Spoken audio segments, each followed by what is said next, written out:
My name is Gabriel Marsh. Gabe, to the men who fought beside me. At 21, I was nobody, just a scared kid from a nowhere Alabama town, with a rifle I barely knew how to clean, and nightmares I couldn't outrun. I enlisted because home was a trailer with holes in the walls, while the Army promised 3 meals a day and a bed without bloodstains. Seemed like a fair trade at the time. Little did I know, there are places on this earth where man was never meant to walk, rules we were never meant to break, and things that simply shouldn't exist. It began in those rage-filled months in 2001. The dust from the Twin Towers had barely settled, but America wanted blood.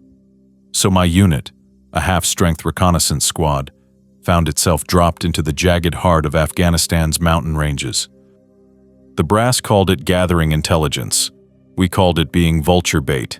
Staff Sergeant Morrow, a leathery man with tobacco-stained teeth and eyes that had seen too much in Bosnia, gathered us around a map spread on a crate outside our tents.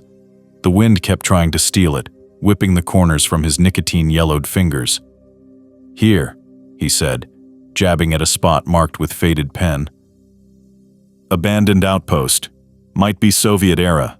Command wants eyes on it. See if any tangos are using it as a way station. We go in, we look around, we haul ass back. Questions?" No one had any. Not even when our local interpreter DeWood cleared his throat and stepped forward. "The locals, they say this place," he began, shifting uncomfortably. "They tell stories of jinn there, spirits in the wind. Very bad place." Morrow didn't even look up. "Yeah? Well, unless these spirits are carrying AKs, they're not my problem. Pack your stuff, boys. We roll at dawn." My squad mate Drew caught my eye across the circle and gave a half smile that didn't reach his eyes. "You hear that, Marsh? Ghost duty. Bet your recruiter didn't mention that in the brochure." But as we loaded into Humvees the next morning, watching the sun spill red light across peaks that suddenly seemed hungry, I couldn't shake the feeling that we were traveling towards something the Army hadn't trained us to face. I was right. The outpost clung to the mountainside like something half-crushed and left to rot, its concrete walls crumbling back into the rock they'd been carved from. Our Humvees crawled up the approach like beetles, tires chewing gravel on a switchback so narrow that the side mirrors scraped the mountain on one side, while the other wheels spun inches from a 1,000-foot drop. "Jesus," Drew muttered beside me, knuckles bone-white around his rifle. "One pothole and we're picking pieces of Johnson out of the valley with tweezers." "At least he'd finally shut up about his girlfriend back home," I whispered back. "You'd still hear him screaming all the way down." Drew's laugh had an edge of hysteria. "Think I'm gonna puke?" "Puke on your own side, asshole. I just cleaned my boots." Johnson twisted around from the front seat, face green-tinged beneath his tan. "How much farther, Sarge?" "These roads are twisting my insides." "Stow it, Private." Morrow didn't take his eyes off the cliff edge. "Another quarter mile, and if you crap yourself in my vehicle, you're walking back to base." The entire miserable crawl, I kept scanning the ridgelines, feeling phantom crosshairs tracking our progress. We were perfect targets, bright metal boxes grinding up an exposed mountainside at 10 miles an hour. But that wasn't the unnerving part. It was the silence. War zones have their soundtrack, sporadic gunfire in the distance, Blackhawks thumping overhead, radios squawking with chatter, even just goats bleating or kids shouting.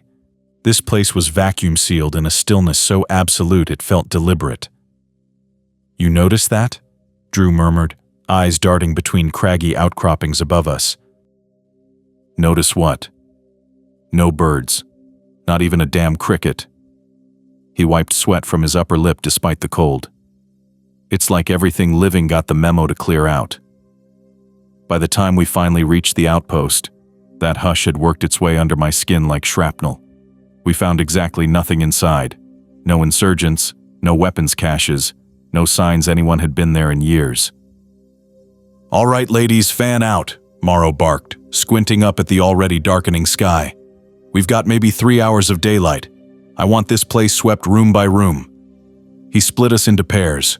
Drew and I took the eastern wing, our boot heels crunching on years of accumulated debris. Broken glass, shell casings from God knows what caliber, animal bones. "This place is officially the rear end of Afghanistan," Drew said, kicking aside a rusted food tin. "And I was at that village where they used the well as a toilet. Think the Taliban's been through here? If they have, they didn't stick around." He jabbed his rifle barrel at scorch marks on one wall. "Someone tried to burn this place. Can't say I blame them." We would only have to check 3 empty rooms before Drew spotted the first red flag, a wooden crate half buried under fallen ceiling panels. It was wedged against what had probably been a storage room wall. The Russian word for logs was stenciled across its lid. $5 says it's empty," I said, already working my K-bar between the lid and the box. 10 says it's full of Soviet magazines. Drew's grin flashed briefly in the gloom. Or maybe Taliban love letters. "Dear infidel, die slowly." The lid came away with a sound like wet ribs breaking, spilling dust and splinters across my hands. Inside was a jumble of water-damaged notebooks, loose papers, and what looked like hand-drawn maps. Most were in Russian or Pashto, but about a third had been written in jagged, irregular English, the kind someone writes when they're either drunk, terrified, or both. Drew scooped up a black composition book, blowing off layers of grime that made us both cough. "Holy crap," he breathed, hunching over pages filled with handwriting that deteriorated from neat to frantic scrawls by the end. "Gabe, check this out. This isn't normal logbook crap." He cleared his throat. "Beware the voices that call from darkness. They know your name, your real name, but they are not your friends. They are never your friends." I leaned in, shoulder pressed to his, squinting at the cramped text. "Don't accept offerings left by shadows at your tent door after midnight, no matter what they promise. No matter if it's your mother's voice promising it. If you hear whispering in your tent between 200 and 400, keep your eyes shut. Pretend to sleep. They can only take you if you answer."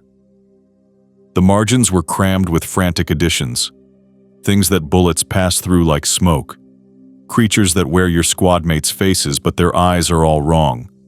Red-haired giants that can tear a man's spine out through his mouth. Some pages had drawings that made my throat close up. Stick figures with too many limbs, or circles filled with cursed symbols.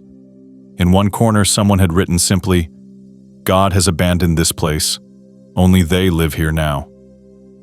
"Jesus tap-dancing Christ," Drew muttered, flipping through more pages, his usual smart-ass grin nowhere in sight. "This is just insane, like padded room and Thorazine BS." "Yeah," I agreed, trying to sound dismissive, but something about those desperate warnings made my mouth go desert dry.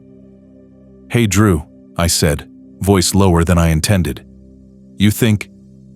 I think some Soviet grunt lost his damn mind out here from the isolation." He cut me off sharply. "Probably drank antifreeze or something, or got into local hash." "Right, yeah." I nodded too quickly, gathering the notebooks and stuffing them into my pack. "Still, intelligence might want these. Could be codes or something." Drew's laugh had a brittle edge to it. "Yeah, totally. I'm sure military intelligence is desperately waiting for a user manual on how to avoid mountain monsters." "Sorry, sir. We can't complete the mission. Some dead Russian says the boogeyman will eat us." We carried our find back to the central courtyard where Morrow was arguing with Diaz over the radio. He broke off when he saw us, his permanently sunburned face looking even more weathered in the fading light. "Nothing but a rat's nest of crazy journals," I reported, dropping my pack. "Half in Russian, half in English. Lot of paranoid ramblings." Morrow barely looked at them, distracted by the radio's squealing static. "These damn mountains are blocking transmission," he growled, smacking the handset against his palm. "We're in a dead zone." The words hung in the air a beat too long. "So what's the play, Sarge?" Johnson asked, shifting from foot to foot. "We heading back down?" Morrow checked his watch, then glanced at the rapidly darkening sky. The sun was already kissing the mountaintops, throwing our little fortress into premature twilight. Negative. Those roads are suicide in the dark. We bunk here, sweep the rest at first light, then roll out. Hey, Marsh. Drew nudged me as we started setting up our rudimentary camp in the courtyard. Those journals. You don't think... They're fantasy, I said firmly, not letting him finish. Soviet head games or some poor bastard who went stir-crazy out here. Yeah. He nodded too enthusiastically. Just wanted to make sure we're on the same page. But as darkness swallowed the mountains and the first stars appeared in the purple sky, I noticed every man in our squad had positioned himself with his back to a wall, eyes fixed on the impenetrable blackness of the doorways around our little circle of safety. That was the night everything changed. The night I started believing in things I couldn't see, and wished to God I never had to. Marsh and Diaz pull first watch, Morrow growled, the dial of his G-Shock casting a green glow on his face. 2 hours, then Johnson and Halverson. Keep your eyes peeled and maintain noise discipline. He swept his hand toward the darkness. And conserve batteries. 1 lamp only. We ain't running a goddamn Motel 6. I wedged myself against a split-open wall, back to solid stone so nothing could sneak up behind me.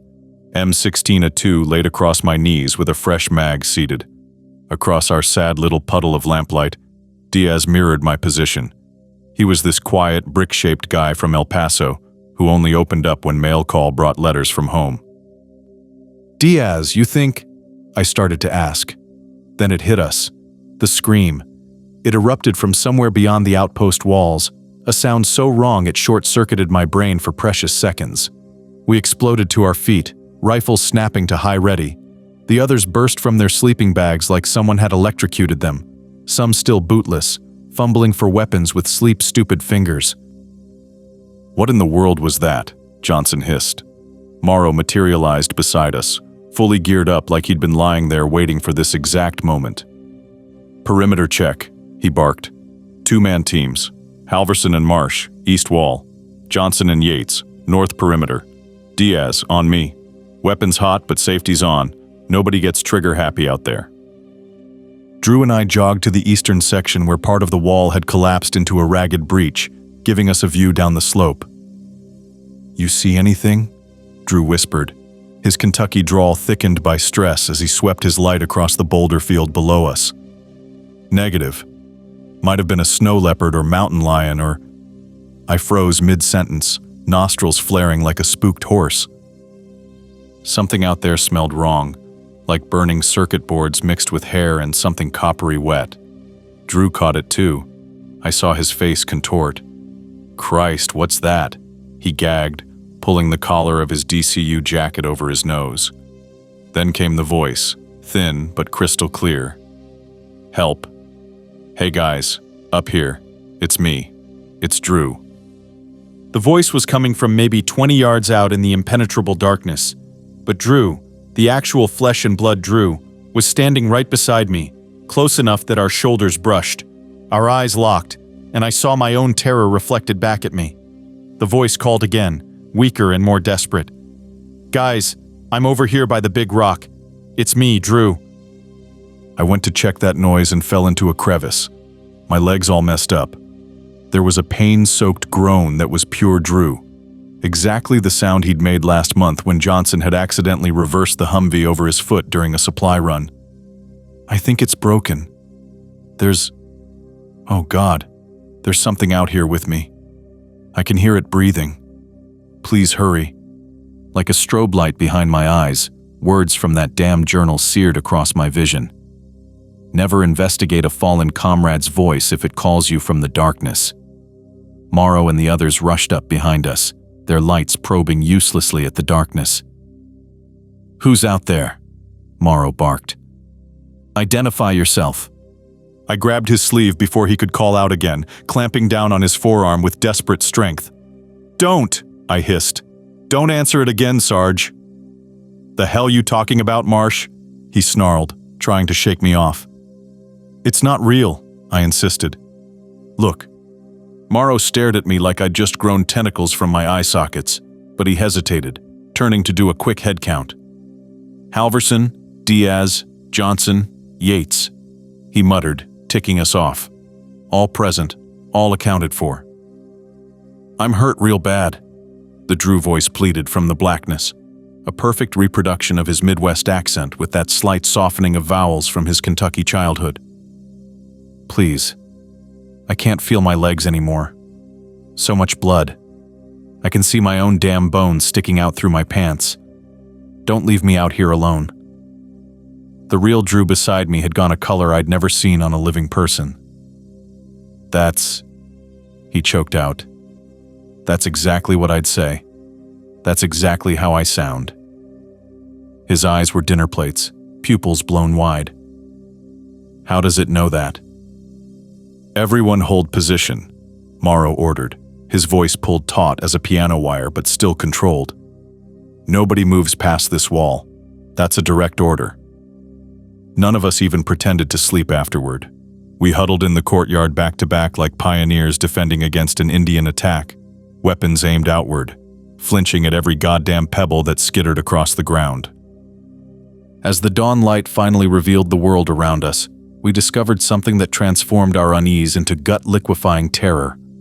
Fresh footprints in the sand outside the perimeter wall, crisp, perfect boot impressions heading away from the outpost for about 10 yards before simply stopping. As if whatever had made them had stood out there in the darkness calling Drew's name, then vanished into thin air. Morrow squatted beside them, running his calloused fingers over the impressions like a blind man reading Braille. Standard-issue desert combat boots, he muttered, spreading his hand over one print to measure it. Size 11, same as yours, Halverson. Even got that weird wear pattern on the heel where you pronate inward.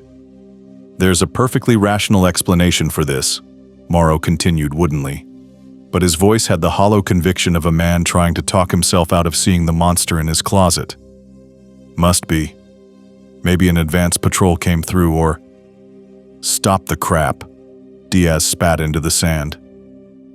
With all due respect, Sarge, you know exactly what this is. We all do. Nobody asked him to elaborate. We didn't need to put it into words. We broke camp with supernatural speed, stuffing gear into rucks, desperate to put distance between ourselves and that cursed outpost. I shoved the Russian journals into my assault pack. Couldn't have explained why, but the thought of leaving them behind felt worse than abandoning a weapon to the enemy. The ride back was a study in trapped animal tension. Nobody spoke except to bark directions at the worst switchbacks, every man lost in his own private hell.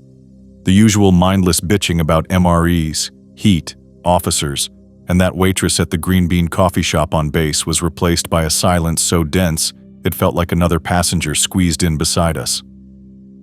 I caught Drew watching the mountainsides with glassy eyes, flinching violently whenever the wind through the Humvee's canvas made a sound that, if you were primed for it, might sound like his name being called. I hunched over those damn journals, pouring through them page by sweat-stained page, feeling like I was performing an autopsy on something better left buried. But I couldn't stop reading. Couldn't tear my eyes away from the desperate scrawls of men who'd seen what we were seeing now. They hunt at night when the stars are wrong. They learn your name by listening to your friends say it.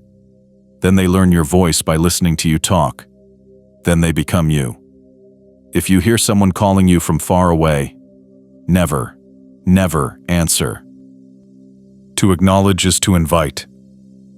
With each bone-jarring mile that carried us back toward the relative safety of our base, the certainty crystallized in my gut like a tumor. We weren't the first soldiers to stumble into these mountains and find something ancient and hungry waiting, not by a long, long shot. Getting back to our operating base should have felt like crawling into a warm bed after a nightmare. Instead, those crappy plywood barracks and sandbag walls might as well have been tissue paper against whatever was watching us from the ridgelines. The mountains didn't recede as we'd returned. They somehow seemed to loom closer each day, like they'd inched forward when we weren't looking. Sometimes I'd catch Diaz measuring the distance with his thumb at arm's length, as if confirming they really were creeping nearer. Like a demon, the wind played tricks with our heads, carrying sounds no desert should make. High-pitched laughter that echoed off rock faces, a child sobbing somewhere beyond our wire, words whispered in languages that made my molars ache when I tried to make sense of them. Desperate, Drew tried to maintain his usual smart-ass persona during the days, cracking jokes while cleaning his M4 or flipping through a dog-eared Maxim that had circulated through the entire squad. But his eyes had changed, constantly darting to the mountains, hand never far from his sidearm, even in the shower trailer. "Christ, Halverson, you look like hammered shit," Morrow commented one morning at chow. Drew forced a grin that didn't reach his bloodshot eyes. "Just catching up on my beauty sleep, Sarge. Been having these wild dreams recently, winning the lottery, marrying the woman of my dreams, and leaning back in a castle throne back at home." "Bullshit," Diaz muttered into his powdered eggs. "You ain't slept more than 20 minutes at a stretch since we got back.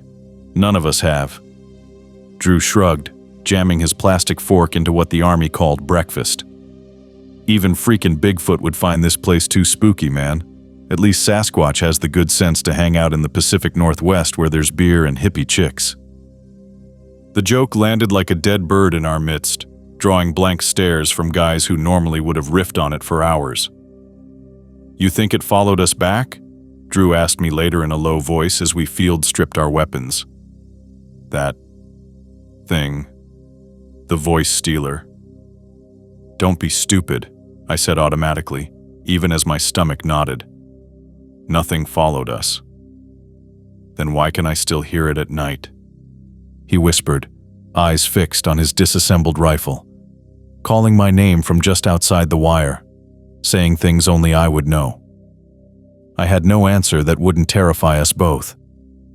2 days after our return, Privates Farnell and Doyle drew the short straws for observation duty, a 12-hour stint about a click outside our perimeter.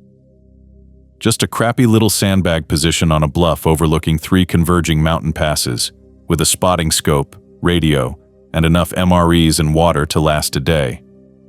"Cake duty," Farnell had grinned, slapping Doyle's shoulder as they geared up. Farnell was a wiry Boston kid with a perpetual 5 o'clock shadow, who kept a Red Sox cap folded in his pocket like a talisman. 12 hours of sitting on our asses watching goats while you poor bastards pull latrine detail. "Just keep your eyes open and your radio on," Morrow instructed them, checking their equipment one last time.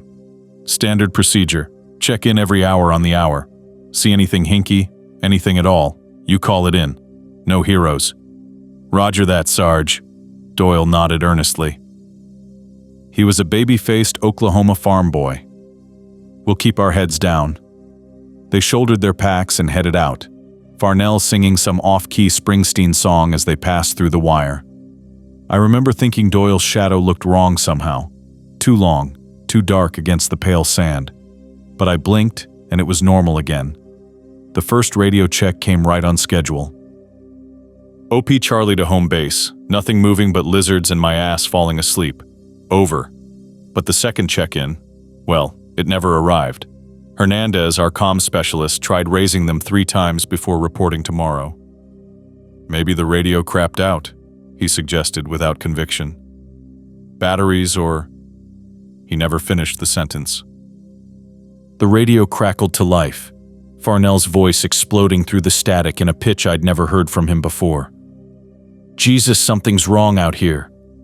His words tumbled over each other, breathless with panic. Doyle heard this noise beyond the ridge. We went to check and oh Christ, there's so much blood.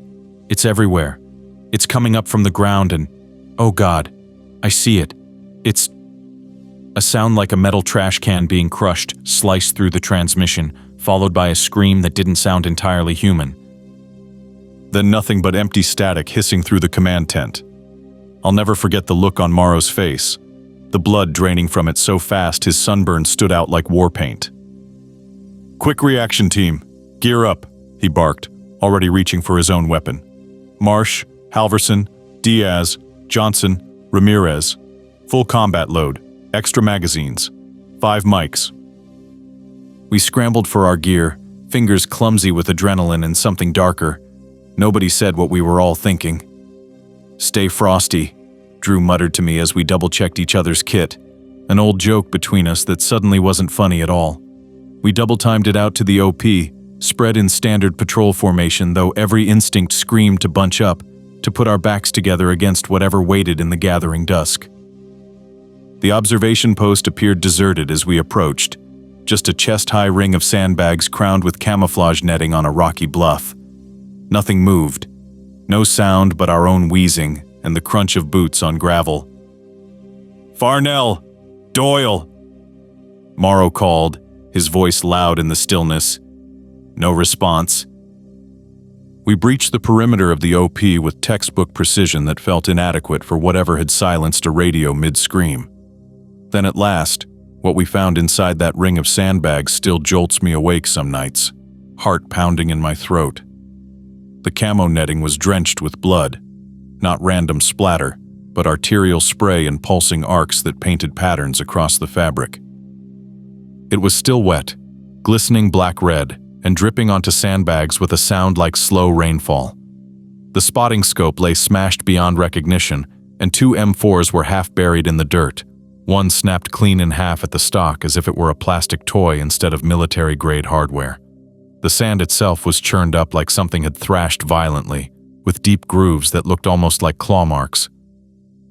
And right in the center, catching the last copper light of sunset, a single dog tag, smeared with blood, dangled from a broken chain. Drew reached down with shaking hands to retrieve it, his face blank with shock as he read the stamped metal.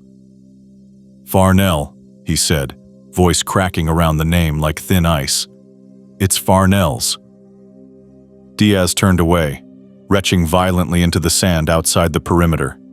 Johnson, our resident joker, just kept whispering, "Jesus Christ, Jesus Christ," in a broken loop, like a corrupted audio file.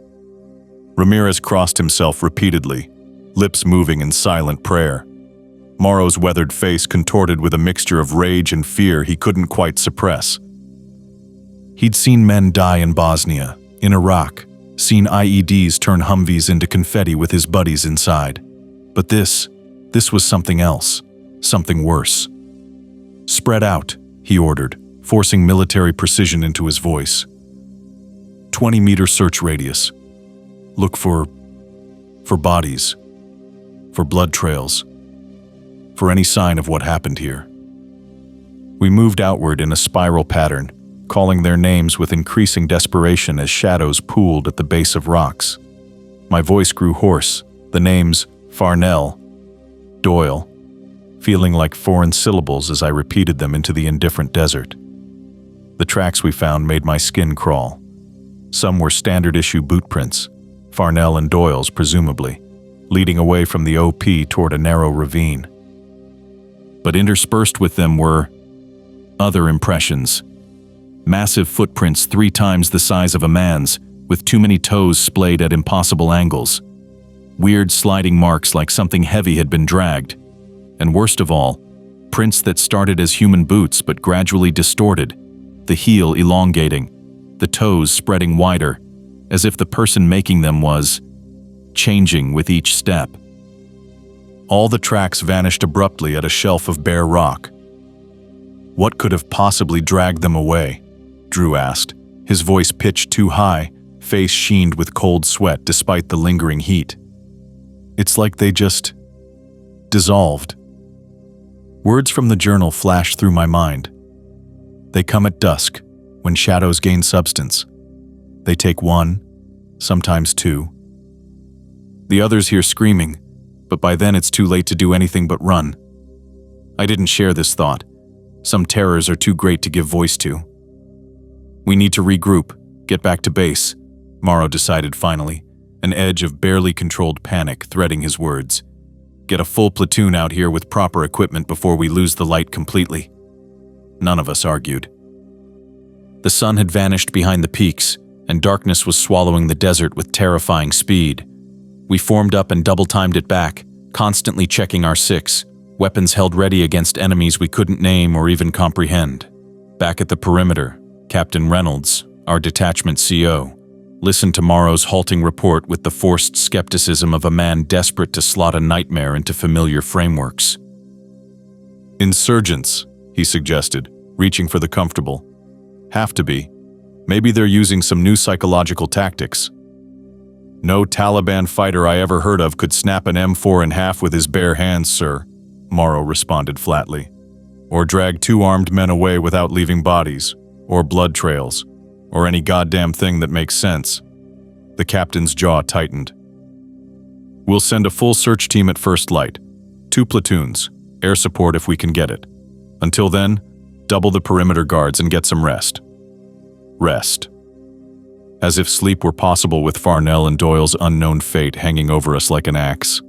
Back in my bunk, I dumped the journals across my cot, hands shaking so badly I could barely turn the pages. I needed answers, and somehow these damaged notebooks held them, if I could only decipher the ravings of men who'd seen what we were seeing now. I found a blank page in my own journal and began transcribing the scattered warnings into a coherent list. 1. Never investigate a fallen comrade's voice if it calls you from the darkness.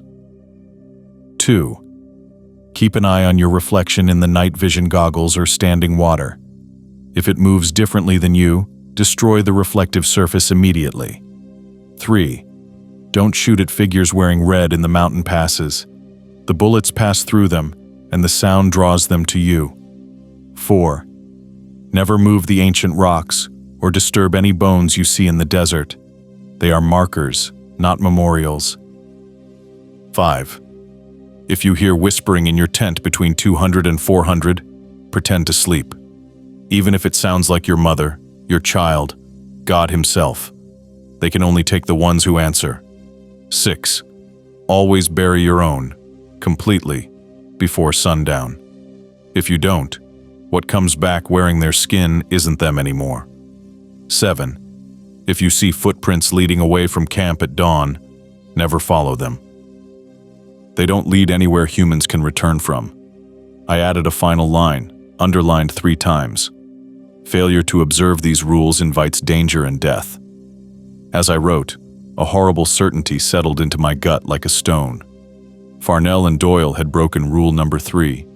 They'd investigated a strange noise in the passes, and whatever lurked in these ancient mountains had claimed them for it.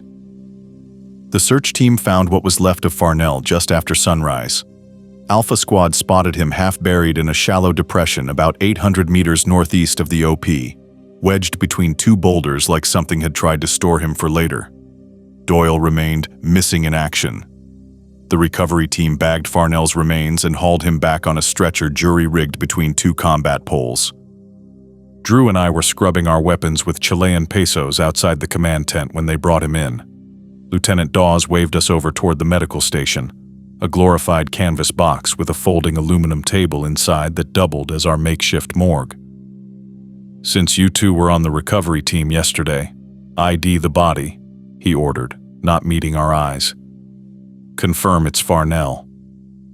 Drew nodded, his jaw muscles bunching and releasing. Dr. Willis unzipped the bag in one smooth motion, peeling it open like a banana skin. Is it him? Willis asked softly. You guys confirm? Drew nodded jerkily, unable to speak. It's Farnell, I confirmed, my voice sounding like it belonged to someone else. That's his ranger school ring, and the tattoo on his forearm, Benedicta in Silva. His unit motto from Force Recon. Drew leaned closer. Jesus, he whispered. They did Farnell like a rabid animal, worse than an animal. Willis zipped the bag closed, movements gentle despite his obvious revulsion. I'll note cause of death as animal attack with unknown weapon injuries, he said, the medical euphemism almost comical in its inadequacy. Command will want this processed quick. We can't keep bodies in this heat. We buried Farnell that afternoon. No fancy coffin, no family gathering around a manicured cemetery plot. Just a hole in the rocky Afghan soil, dug by sweating men who took turns with entrenching tools because the ground was hard as concrete. He was going to propose on the dock where they had their first date, Drew said suddenly during the burial. Had the whole thing planned out. Now who's going to tell her, Marsh? Who's going to give her that folded flag and some bullshit about how he died for his country? He crushed the empty Coke can in his fist, the aluminum crumpling with a sound like distant gunfire. Who the hell is gonna slip Skittles in my locker now? I had no answers that wouldn't sound like empty platitudes. Just a hand on his shoulder and a hollow promise that we'd find whatever had done this. "We'll get it," I said, the words ash in my mouth. Whatever it was. That night I dreamed of Farnell, vivid as a combat flashback. He stood outside my tent in the blue-black darkness, silhouetted against the glow of distant perimeter lights. Just standing there in his desert camis, that Red Sox cap still perched on his head. Even now, Command couldn't give two craps about our supernatural encounter reports or our homemade survival rules. Captain Reynolds scanned Morrow's carefully worded briefing with the impatient look of a man whose career trajectory didn't include ghost stories. "Interesting theories about what happened to Farnell and Doyle, Staff Sergeant," he'd said, slapping the folder closed. "But intel says Hajis are moving men and munitions through the Korangal corridor. I need eyes there yesterday." So 5 days after shoveling dirt over Farnell's mangled remains, we geared up for another patrol, this time with a scaled-down squad of 7. Morrow, myself, Drew, Diaz, Johnson, Grant, a rail-thin comm specialist who spoke about 6 words per day, and a fresh-faced private named Yates who'd arrived on the last Chinook helicopter. Yates was twitchy from minute 1, fumbling gear checks and triple-checking his weapon. Word had clearly spread through the firebase grapevine. "He looked like he's about to piss himself to you," Drew muttered as we packed extra ammo. "Can you blame him?" I nodded toward the ridgelines. "Those mountains already took 2 of ours. 3 if you count my sanity." Drew's laugh held zero humor. "Reckon Command would notice if I developed a sudden case of malaria?" Morrow gathered us for a final brief, his face carved from weathered granite. "Standard patrol formation, 10-meter spacing in the passes. Maintain noise discipline." He fixed Johnson with a stare that could wilt cacti. "No unnecessary fire. Ammunition conservation is priority. We clear?" Johnson's Adam's apple bobbed as he nodded. The terrain turned actively hostile within hours. Knife-edged ridges, slopes of loose scree that shifted like quicksand with each step, ravines so narrow our rucksacks scraped both walls. We moved in staggered single file, each man scanning different sectors, maintaining radio silence except for essential comms. The weight of my combat load, 60-plus pounds of gear, ammo, and water, ground my spine into hamburger with each step, but nobody complained. Every man was too busy watching, not just for Taliban fighters, but for other things that defied description. Our second night out, we set up camp in a natural depression that offered marginal protection from the wind. Since nobody suggested splitting up or taking solo watches, we established a tight perimeter, each man's back to the center, faces outward toward the darkness. Johnson sat hunched down near our fire. "Swear to Christ I saw him," he stammered at 0200, shaking Drew awake. Farnell, standing right there at the perimeter, still wearing his torn-up uniform with that Red Sox cap. He was smiling at me. His voice cracked. But his teeth, man, all wrong. Too many of them. Nobody answered directly, but I watched Diaz cross himself for the 5th time that hour. By our 3rd day, we were zombies, sleep-deprived, hypervigilant, running on stimulants and fear. We set up a hasty defensive position in a box canyon as the sun began its descent. And just then, as Diaz and I were checking the eastern approach, testing the ground for stable firing positions, a thunderous crack split the air.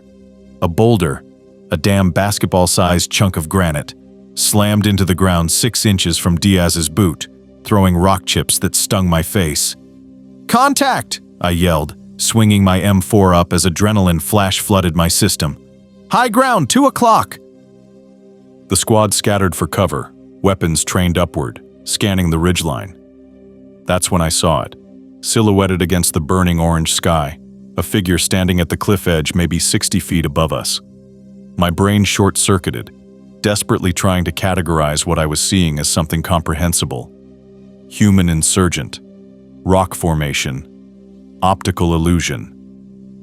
Then it moved, and those comforting labels shattered like glass. The thing was massive, easily 12 feet tall, maybe more. Humanoid in the same way a wolf spider is vaguely person-shaped if you squint. Its head was crowned with a tangled mess that, as my vision adjusted, resolved into a thick mane of rust-colored hair or fur that hung past what should have been shoulders.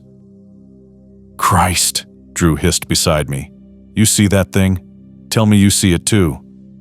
Before anyone could respond, Johnson's combat cool evaporated completely. He opened fire, the crack, crack, crack of his M4 shattering the canyon's silence as he dumped nearly half a magazine toward the figure. Don't shoot at figures wearing red in the mountain passes. The journal's rule blazed through my mind a half-second too late. The rounds kicked up dust around the creature but didn't seem to hit. Or if they did, they had no effect. The thing's reaction was immediate. It threw back its head and let out a roar that vibrated the fillings in my teeth. A sound that combined bear, mountain lion, and freight train into something that human vocal cords could never produce. Then it moved with shocking speed and landed in front of us with an impact that sent spiderweb cracks racing through solid rock. Grant, our quiet comms guy, was closest, frozen in shock, rifle half raised. He managed to squeeze off a single round before the giant swung what looked like a crudely fashioned club made from a broken tree trunk wrapped in some metal-like material. The strike caught Grant square in the torso, lifting him clean off his feet with a wet crunch of instantly pulverized ribs and spine. His body ragdolled through the air, trailing a pink mist of blood, before slamming into a boulder with enough force that his helmet popped off and rolled away like a bowling ball. "Fall back!"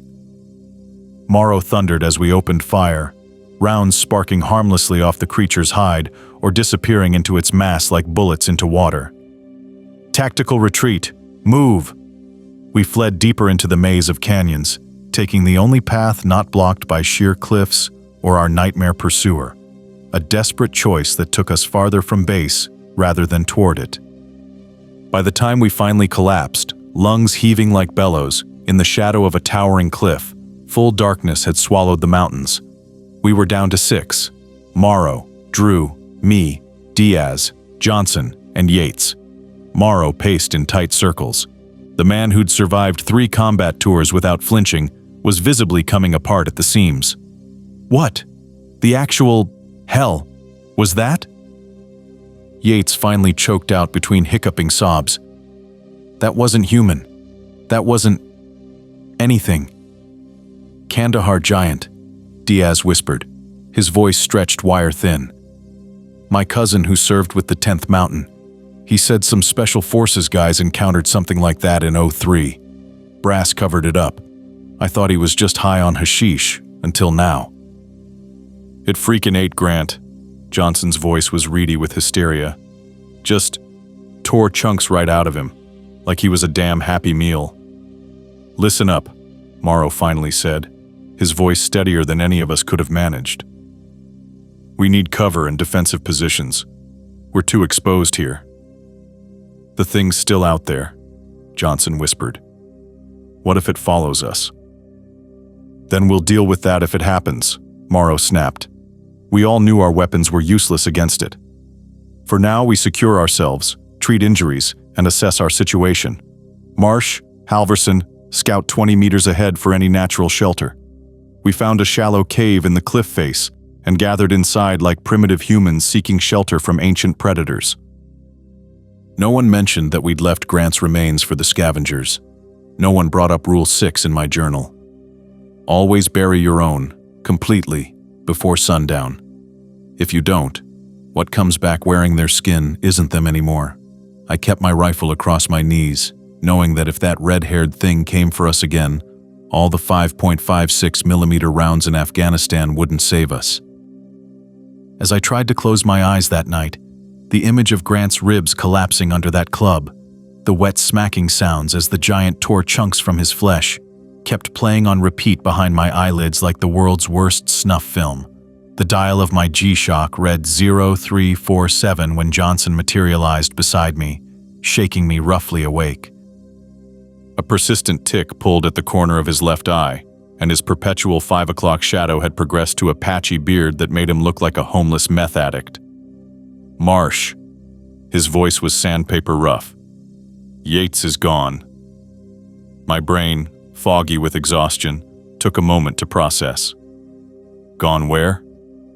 Just trying to slip out. Johnson's hands twisted together like fighting snakes. Went to take a leak around the edge of the overhang and saw him packing. He'd already filled extra canteens from our main water bladder and grabbed the med kit. Looks like he was taking the spare map and compass too. Johnson's voice cracked. He's trying to ditch us, man. Freaking leave us out here to die while he makes a run for it. I scrambled to my feet, kicking Drew awake with perhaps more force than necessary as I passed. Morrow, I hissed, shaking the staff sergeant's shoulder. Problem. We found Yates just outside the meager shelter of the cave overhang, screened by a cluster of rocks. He was hunched down, shoving our main medical kit into his assault pack, extra canteens already strapped clumsily to his webbing. The spare map was half folded in his hand. Yates froze when he spotted us, lit by the weak moonlight filtering into the canyon. His eyes widened with the panic of a cornered animal, and his right hand instinctively dropped toward his sidearm holster. Convinced Yates was about to draw down on us, Morrow moved with explosive violence, covering the distance in 3 strides and launching into a tackle that slammed Yates hard against the rock face. The impact knocked the wind from him with an audible whoosh, and his pistol stayed holstered. "What the hell do you think you're doing, Private?" Morrow snarled, driving a knee into Yates's solar plexus and twisting one arm behind his back in a textbook pain compliance hold. His voice had dropped to that deadly quiet register, the one that scared us more than his shouting ever could. Yates bucked and thrashed like an animal in a trap, eyes rolling white-rimmed with panic. "Get off me!" he wheezed, struggling for breath. "I'm getting out of this shit show before that thing comes back. You didn't see it like I did. It was freaking smiling while it ate Grant." "You think we didn't see?" Drew's voice was deadly quiet, his Kentucky drawl thickened by rage. He stepped forward, looming over the struggling private. "You think any of us are going to forget watching Grant die like that? But we don't abandon our squad, no matter what." "We could all go," Yates pleaded, shifting tactics as he realized brute force wouldn't work.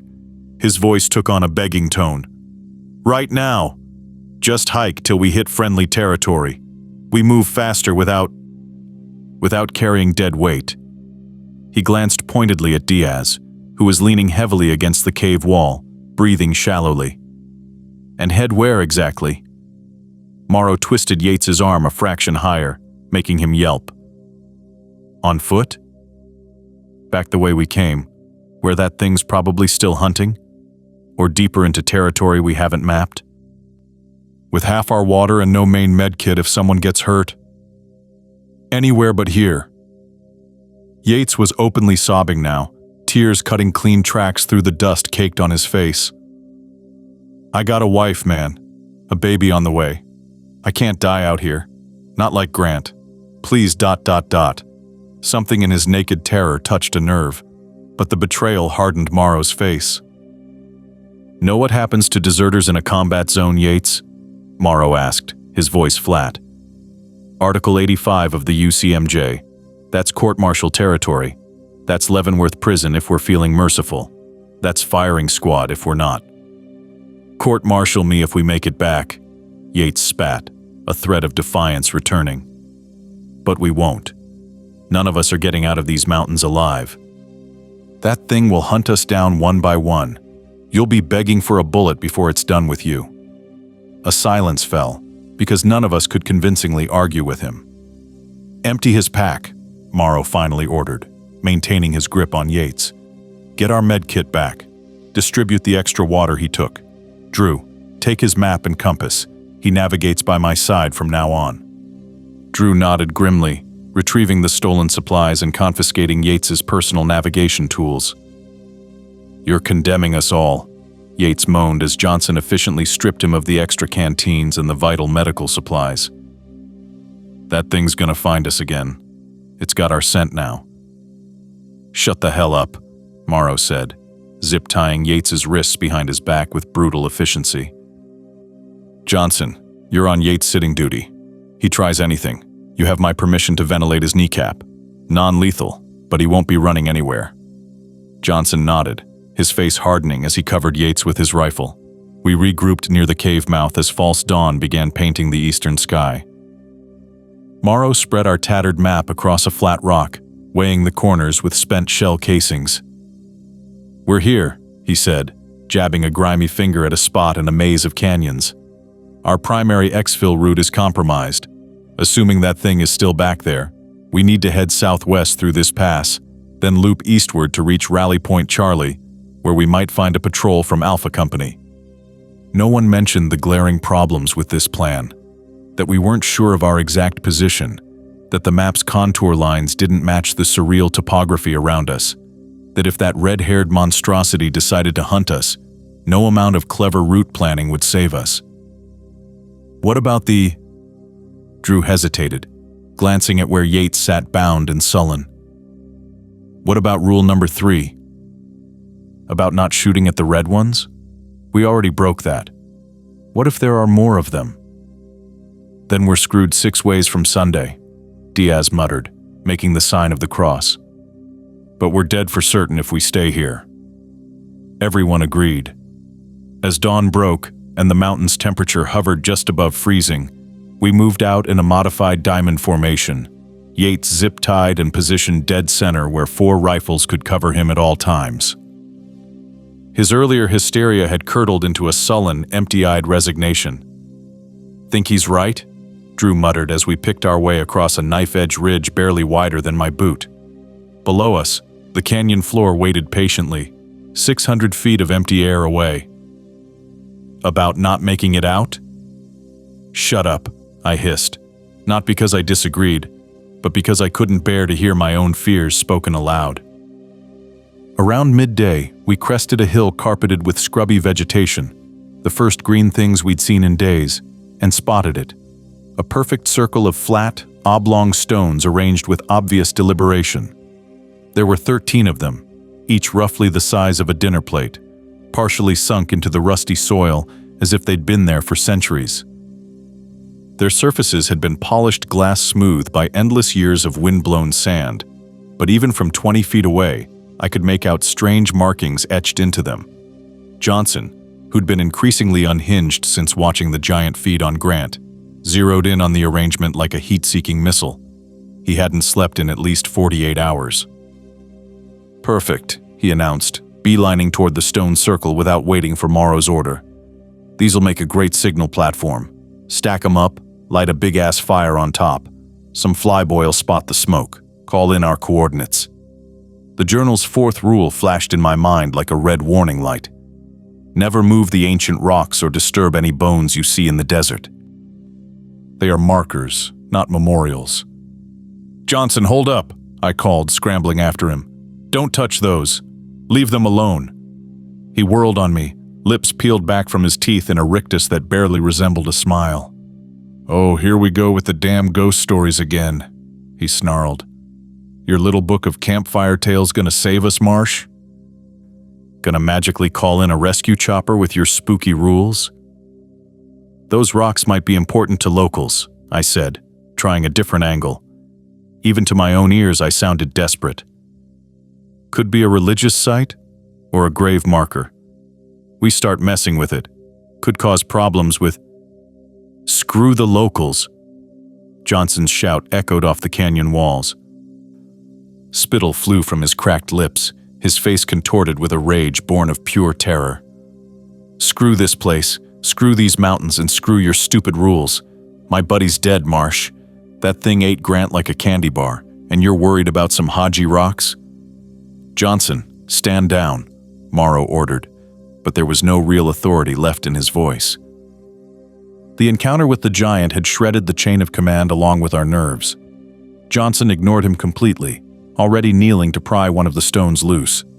He turned it over, revealing intricate engravings on the underside, complex whorls and spirals carved with obsessive precision, forming what looked disturbingly like a face with empty, staring eyes. "See? Just a rock," Johnson declared, but his voice wavered slightly. Even in his half-mad state, Something about those carvings disturbed him. I wanted to grab the stone from his hands and slam it back into its spot in the circle. But the wild, cornered animal look in Johnson's eyes told me he'd fight me for it, maybe even pull his sidearm. And we couldn't afford more fighting within our group, with dwindling ammo and that red-haired monstrosity potentially still hunting us. "Morrow," I appealed, turning to our squad leader. "This is a bad idea. We shouldn't mess with these." "We need a signal, Marsh," Morrow replied, but he wouldn't meet my eyes. "Need to get some kind of extraction. We're low on everything: water, ammo, medical supplies, and Diaz's shoulder's getting worse." By the time Johnson had arranged the stones to his satisfaction and kindled a fire using our precious stove fuel, I was vibrating with the certainty that we'd made a catastrophic mistake. The flames caught with unnatural eagerness, as if the stones themselves were flammable. Instead of the orange-yellow of a normal fire, these flames burned with a greenish tinge around the edges. "There we go," Johnson crowed, his face distorted in the strange firelight. "Smoke signal. Someone'll spot it. Send a bird to check it out." The column of smoke rising from the fire was wrong, unnaturally black and thick, coiling upward like a living thing rather than dispersing as it should have. It seemed to be forming patterns against the cloudless blue sky, almost like writing in some alphabet I'd never seen and never wanted to learn. Then came the sound. The entire mountain range seemed to emit a deep, resonant moan, like a slumbering giant awakening in pain and rage. All I could think was, we woke it up. Whatever sleeps in these mountains, we just rang its doorbell. Then, somewhere distant, or perhaps just inside my skull, I heard laughter. Not human laughter, nothing that could come from a human throat. This was ancient and cruel, the sound of something that had watched civilizations rise and fall like mayflies, something that found human suffering not just amusing, but delicious. "The hell was that?" Drew said as his eyes scanned the ridgelines. "Marsh, what was that noise?" Before I could answer, chaos erupted. Yates, who had tried to abandon us earlier, began shrieking incoherently, thrashing against his restraints and flailing at something none of us could see. His eyes rolled back in his head, showing only the whites as he convulsed like an epileptic. Foam flecked the corners of his mouth. "They're on me," he screamed. "Get them off. They're crawling inside. Oh God, I can feel them under my skin." Diaz dropped to his knees, clutching his crucifix with his good hand, while his lips moved in rapid-fire prayer. "Move out!" Morrow commanded. "Now! Get your gear! Get Yates on his feet! Double-time it down that ridgeline!" We scrambled to comply, abandoning any pretense of tactical movement in our panic to put distance between ourselves and whatever presence we'd disturbed. Drew and I half-dragged, half-carried Yates, who'd gone limp and unresponsive after his screaming fit. Johnson stared back at his fire with a strange, beatific smile, as if he'd accomplished something magnificent, until Diaz physically hauled him away by his plate carrier. The black smoke from Johnson's signal fire continued to rise behind us as we fled, twisting into the clear sky like a serpent. Instead of dissipating, it seemed to be growing denser, forming a column that blotted out the sun whenever we glanced back. Huddled against the biting wind in a cave barely large enough to fit our squad, I felt the mountain's hateful presence pressing down like a physical weight. Johnson's smoke signal stunt had stirred something ancient and malevolent. We'd fled 3 clicks through narrowing ravines before finding this pathetic shelter. Just a depression in the rock face with enough overhang to block the wind. Desperate for a way out, with fingers stiffened by cold and stress, I pulled out the journals and flipped carefully to sections I hadn't fully examined, squinting in the inadequate light of our single chem stick. Most entries were too damaged to make sense. Water had blurred the ink into Rorschach blots, or the handwriting deteriorated into manic scribbles. But one page near the back caught my attention. The handwriting here was different from the rest, deeper, more desperate. The ballpoint pen having gouged the paper so forcefully, it had created a raised relief on the reverse side. "If all else fails, and they will not relent, offer them what is dear." A trade, A piece of your soul. Bury it under the stars in the ancient way. The vessel must be clay or flesh, never metal. The offering must cost you pain to surrender. This will buy passage, nothing more. Do not linger after. The rest of the text had been smeared by what looked like bloody fingerprints, rendering it illegible. But that fragment, a trade, an offering, sparked a desperate idea in my exhaustion-ravaged brain. "Sarge," I said. I had to clear my throat twice before continuing. "I think I found something. Maybe a way out." Morrow's eyes flicked toward me, narrowed with suspicion and bone-deep weariness.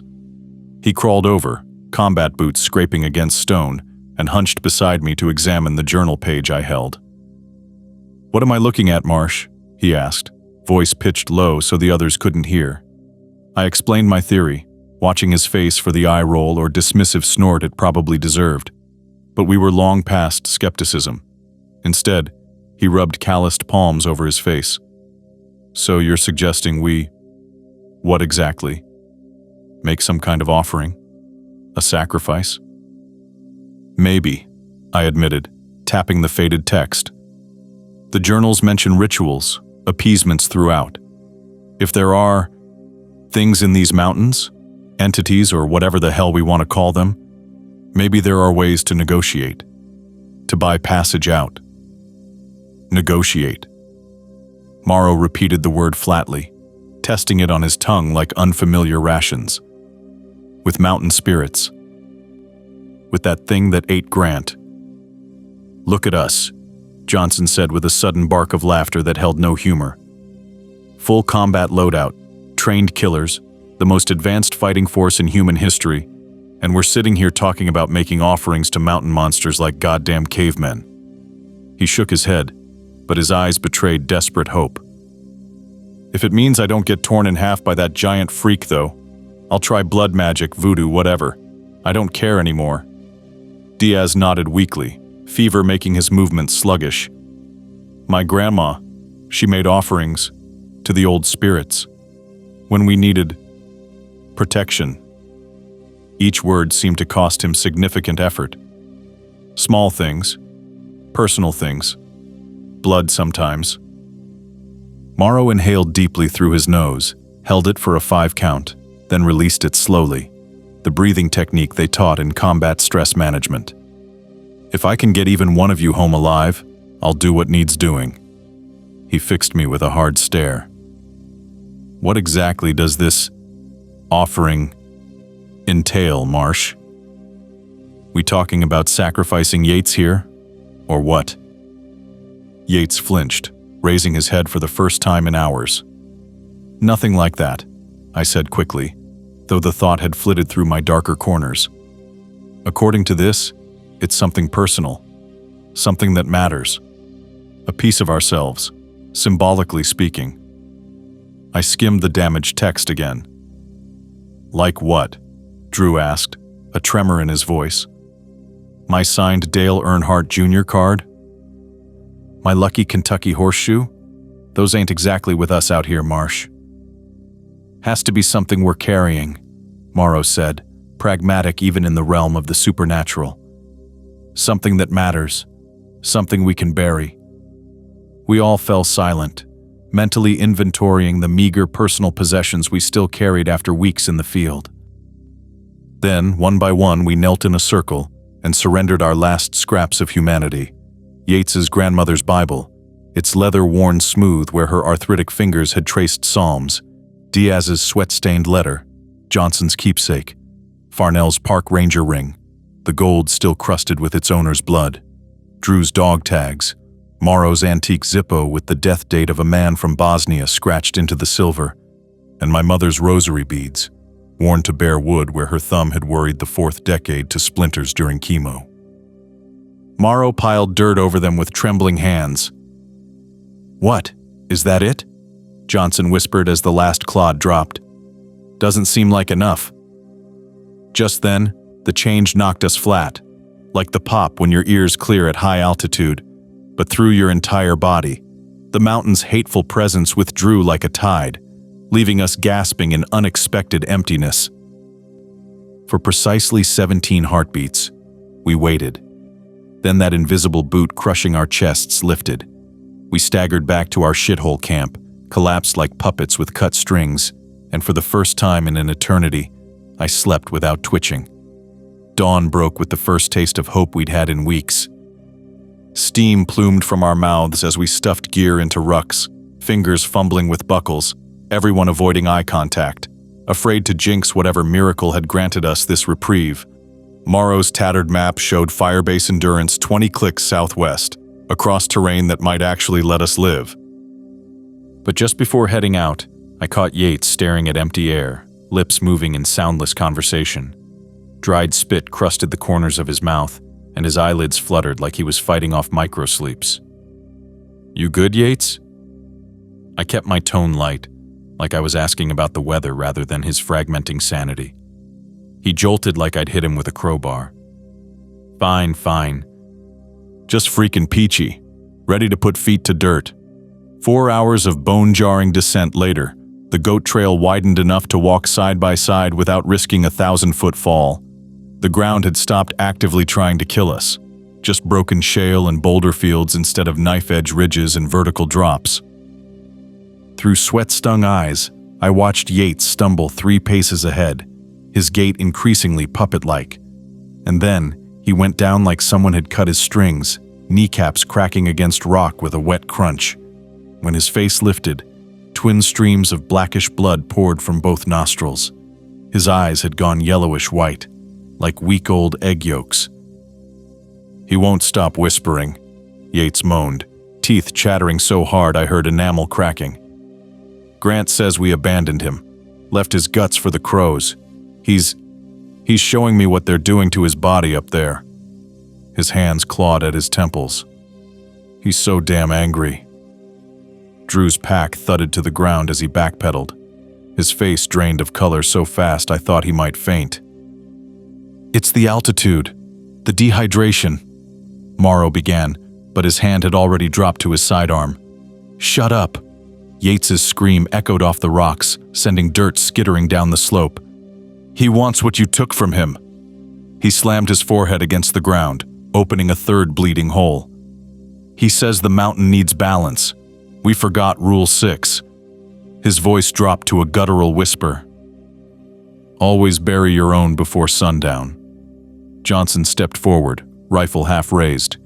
"Jesus, man, get a grip. There's nothing." Yates's head snapped up with a wet popping sound, tendons in his neck stretching like cables under his skin. "You're next, Johnny," he said, only it wasn't his voice anymore. It was deeper, oilier, with Grant's slight Wisconsin accent. Moving those stones was ballsy. They really didn't like that. He smiled, revealing teeth that had somehow yellowed in minutes. "And they've been so patient with you all." "Lord help me," Drew whispered, stumbling backward into me. "What's happening?" At that moment, Yates unfolded from the ground like a praying mantis, joints bending backward, mouth stretching until his jaw dislocated with an audible pop. His tongue lolled out, too long, too thick, squirming like a dying eel. Poor little Yates, the thing wearing his face gargled through a mouthful of blood. Figured he'd be the cheapest price. Mountain disagreed. He stared at Johnson with milky, blood-ringed eyes. "You thought you could pay with trinkets?" Johnson fired without warning, pure reflex, a 3-round burst punching red-black holes through Yates's sternum. The impact rocked him back, but instead of falling, he straightened and peered down at the wounds with the detached curiosity of a child examining an anthill. "Tickles," he said, grinning as black fluid oozed between his teeth. He took a shambling step forward. "My turn?" "Drop him now."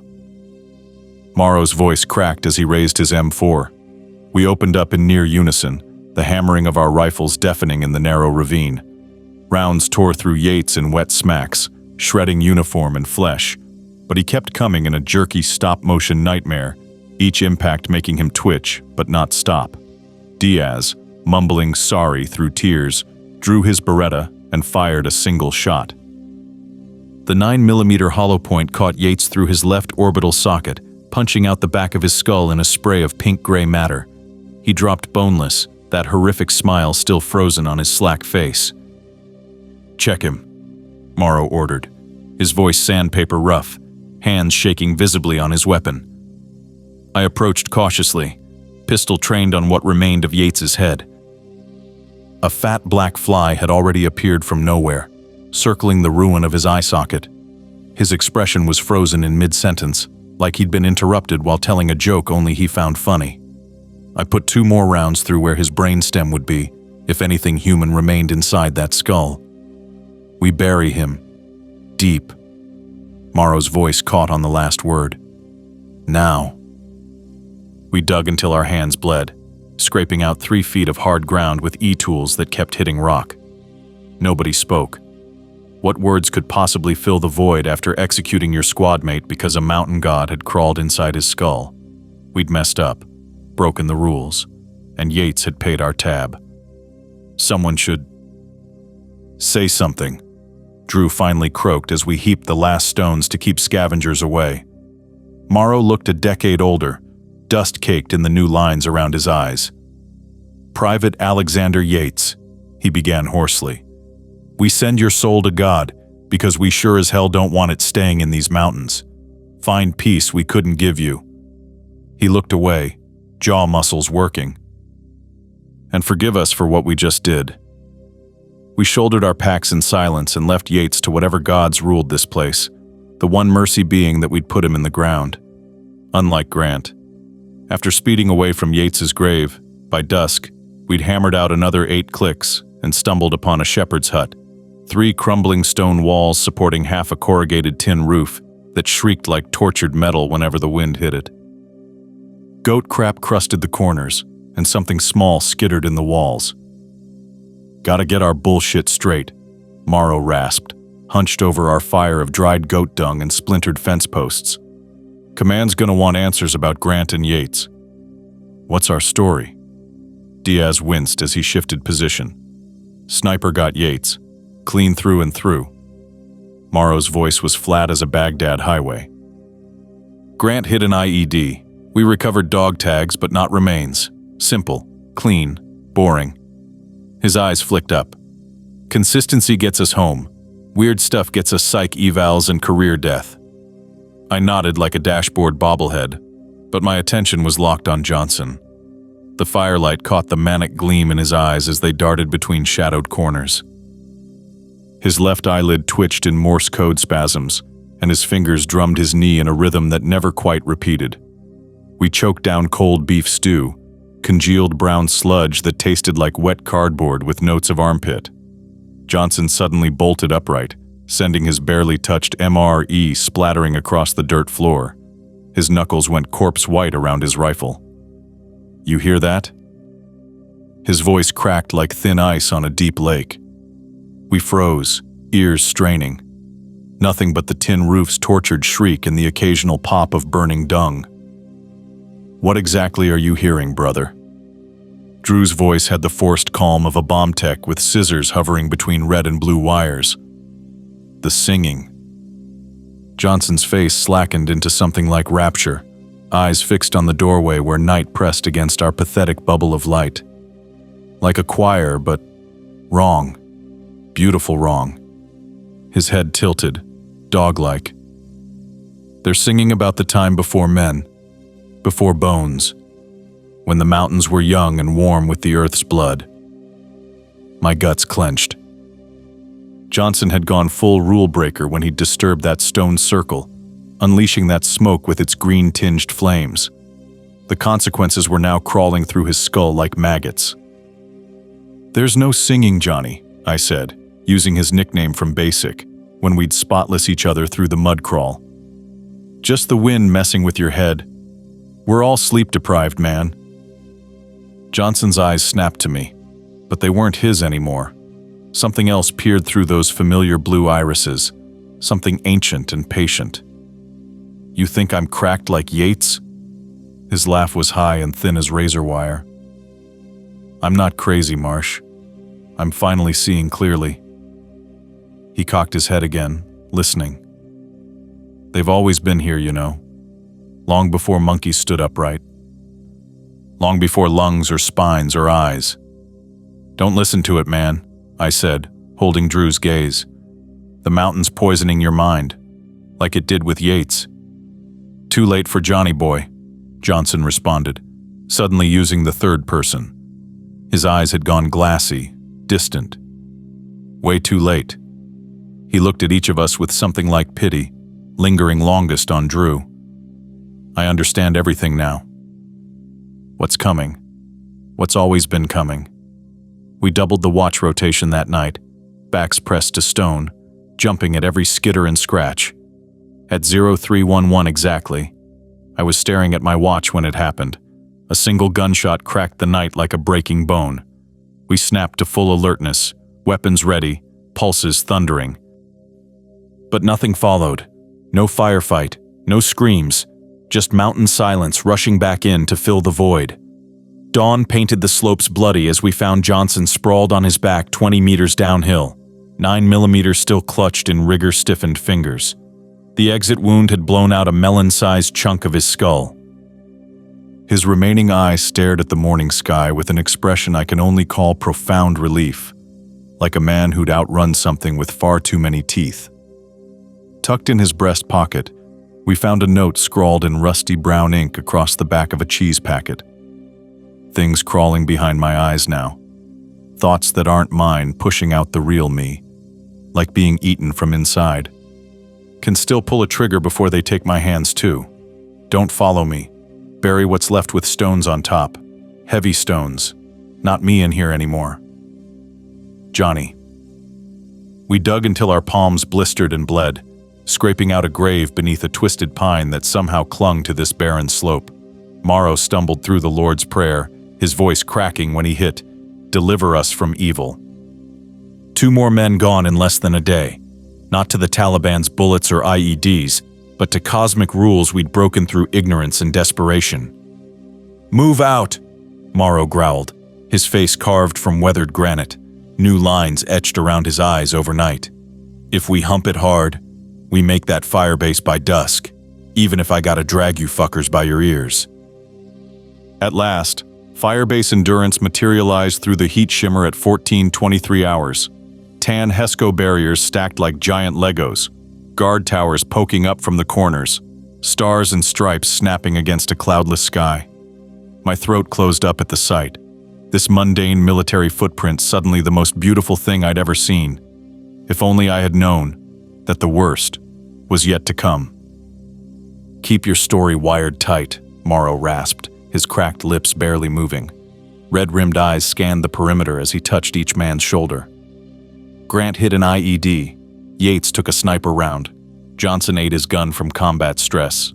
No monsters, no mountain gods, nothing weird. Understand? A patrol intercepted us before we hit the half-click mark. 4 soldiers in crisp DCUs that made our filthy, blood-crusted uniforms look like we'd crawled out of a grave. Which, in a way, we had. Their team leader, a Wisconsin farm boy with a sergeant's stripes and unnervingly clean fingernails, regarded us like we were unexploded ordnance that might detonate at any moment. "Jesus, you boys look like 10 miles of bad road," he said, nostrils flaring at our stench as he waved us through the wire. Inside, the firebase hit me like sensory overload, a generator's diesel thrum, someone's Toby Keith playlist crackling through cheap speakers, the sizzle of bacon from the mess tent, soldiers bitching about mail delays while a basketball game played out between fuel drums. Normal life, human life, so jarring after days in that other world that I felt like I was hallucinating. A medic with a baby face and skilled hands whisked Diaz away, muttering about septicemia as he examined the purple-black crater in his shoulder. I watched them disappear into the aid station thinking, Diaz might actually live now. Captain Reynolds materialized from the command center, a plywood box reinforced with sandbags and festooned with satellite equipment. He pointed at Morrow with the chewed stub of a pencil. "You. Debrief. Now." I caught Morrow's sleeve before he disappeared. "Sir, I'm giving them the version they can file," he murmured, barely moving his lips. "Enemy contact, equipment failure, and so on. His jaw muscles bunched. I nodded, relieved. The transient tent smelled of unwashed bodies and foot powder. I found Drew perched on a cot's edge, staring at his hands like they belonged to someone else, turning them over and over as if checking for extra fingers or misplaced knuckles. We made it. I dropped beside him, the aluminum frame creaking under our combined weight. Actual showers, actual food, actual doctors for Diaz. Did we? Drew's voice sounded scraped raw. Did we make it, I mean? His eyes finally met mine.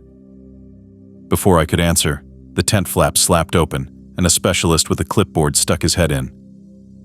Captain Reynolds wants you to. Right now. His eyes didn't quite meet ours. The command center hummed with electronics, fluorescent lights casting Reynolds in sickly greenish white as he hunched over a radio handset. He waved us toward folding chairs without looking up, his free hand pinching the bridge of his nose. That's exactly what I've been telling you, he was saying, frustration tightening his voice to a wire. No goddamn contact with Ridgeline for 8 days. Aerial surveillance shows it completely abandoned. Yes, sir. That's why I'm reporting this now, because I've got men in my TOC claiming they're from there. A pause. Yes, sir. I'll hold. My stomach liquefied. Reynolds slapped a hand over the mouthpiece and fixed us with cop interrogation eyes.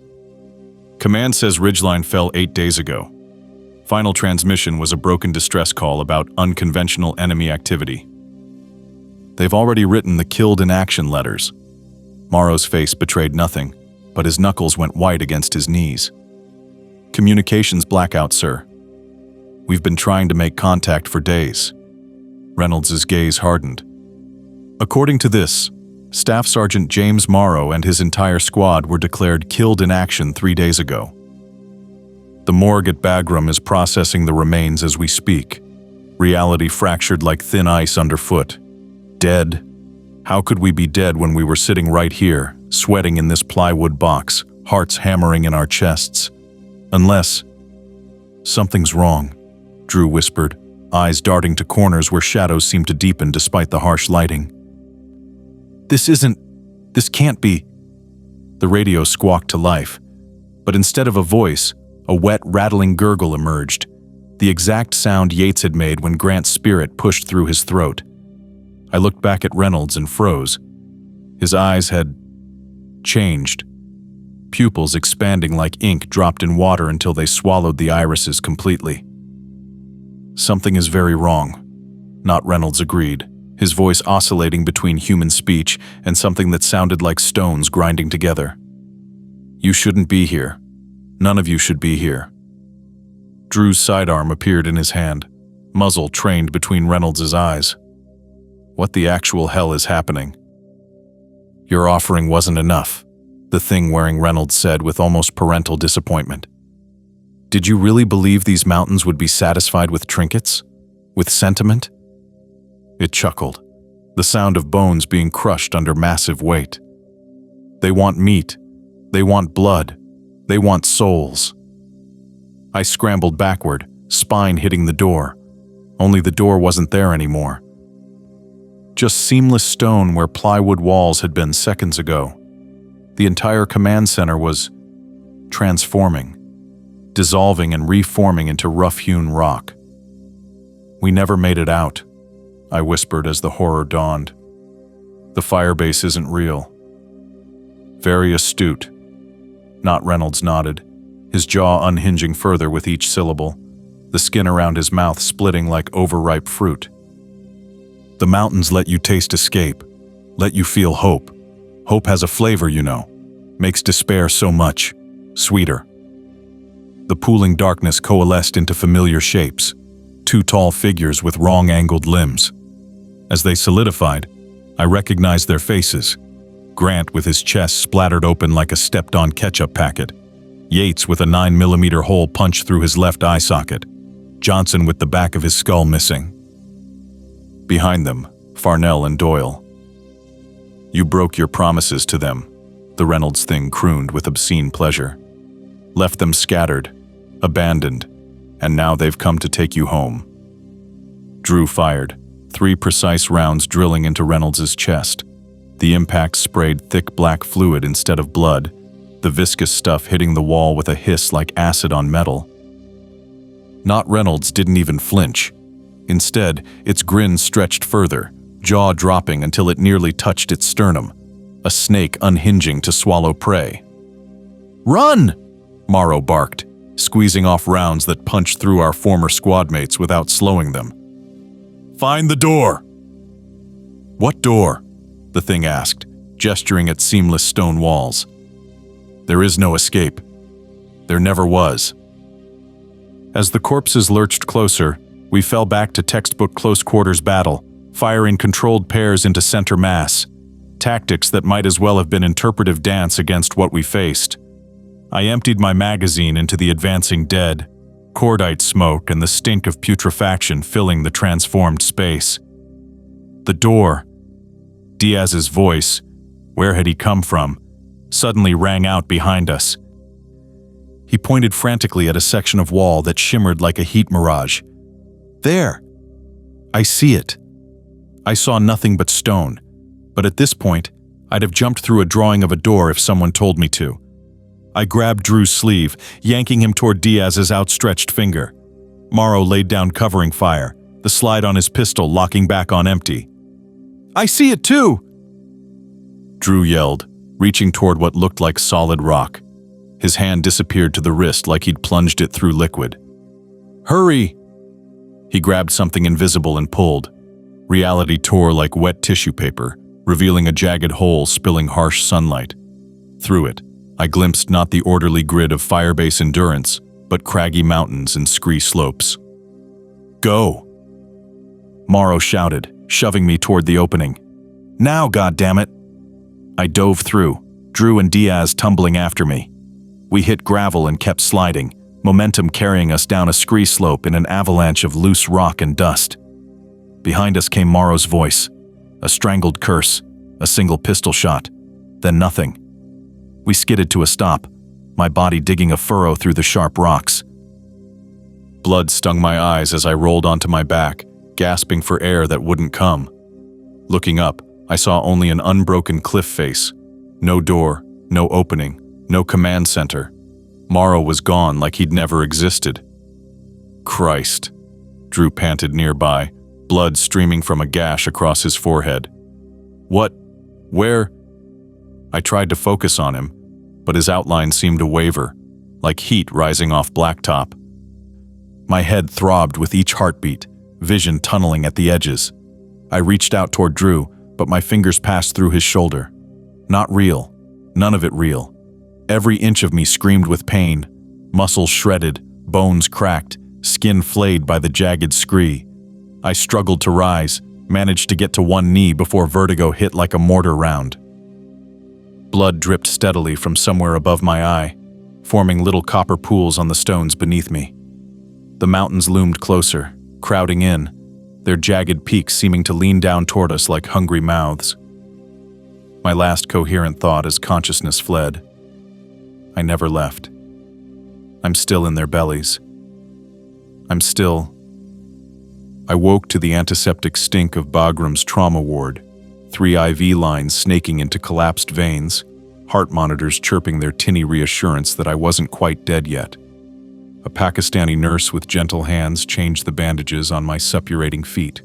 Raw hamburger where my boots had rubbed the skin away, toenails gone black and falling off. The young army doctor with the Harvard accent told me I'd been unconscious for 72 hours, my kidneys shutting down from severe rhabdo, muscles literally dissolving into my bloodstream from exertion. "Frankly, Marsh," he said, tapping my chart with his pen, "it's a miracle you survived 8 days solo in those mountains. Most guys last 2, maybe 3 before exposure gets them." Solo. The word ricocheted around my skull like a 5.56 round. According to the death certificates already processed and filed, my entire squad had been killed in action in the initial attack on CP Ridgeline. Dog tags, dental records, DNA. All confirmed the bodies they'd recovered were Morrow, Drew, Johnson, Diaz, Yates, Farnell, Doyle, and what little was left of Grant. The military shrink they sent, Major Whitfield with her steel-rimmed glasses and Midwest vowels, was relentless beneath her rehearsed compassion. "Survivor's guilt can manifest as sustained hallucinations, Private," she explained, leaning forward in the molded plastic chair beside my bed. "Your mind created companions to help you process the trauma and survive. These phantoms of your fallen comrades, they're a normal coping mechanism after witnessing the violent deaths of friends." She smiled thinly. "The human brain is remarkably resilient." I nodded at strategic intervals, swallowed the Haldol and Ativan they doled out in paper cups, played the gradual recovery arc they expected. I gave them what they wanted, a damaged but healing soldier with classifiable PTSD. They medically discharged me after 6 weeks. Purple Heart, Silver Star, and a story about lone survival against impossible odds. Now I work nights stocking shelves at a big box store in Tucson. No mountains here, just flat desert and strip malls. I avoid mirrors. I don't sleep between 200 and 400. And I've tattooed those 7 rules across my ribs where no one can see them. Sometimes I look at those recruitment posters that once convinced a nobody kid from Alabama that the Army meant safety. 3 meals and a bed without bloodstains. I was wrong about so many things. I learned there are places on this earth where man was never meant to walk, rules we were never meant to break. I learned that nightmares can follow you home, and that the most terrifying monsters aren't the ones that hunt you. They're the ones that become you. The funny thing about those mountains? They don't need to chase you. They just plant something inside you that grows until there's more of them than there is of you. I still hear my squad mates sometimes, telling me to come home. Maybe someday I will. That's the end of this story. If you enjoyed the video, please consider subscribing to the channel. It would help me out more than you can imagine. I appreciate you, and I'll see you soon.